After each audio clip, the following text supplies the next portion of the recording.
வணக்கம் மக்களே, இன்றைக்கி என்ன பண்ண போகிறோம்னா கண்ணை கட்டிட்டு தான் மக்களே வாட்டர் பாட்டில் பண்ண போகிறோம். இதை நான் ரொம்ப நாளாக பண்ணணும்னு நினச்சிக்கிட்டே இருந்தேன், ஆனால் பண்ணவே இல்லை மக்களே. இன்றைக்கி ட்ரை பண்ணி பார்த்துருக்கேன், எப்படி இருக்குன்னு பாருங்கள். குட்டியாக தான் இருக்கும், ஆனால் வாட்டர் பாட்டில் மாதிரி ஓரளவு வந்திருக்கு மக்களே.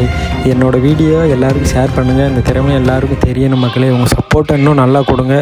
எப்படி பண்ணியிருக்கேன் என்னங்கிறத கமெண்டில் தெரியுங்க மக்களே.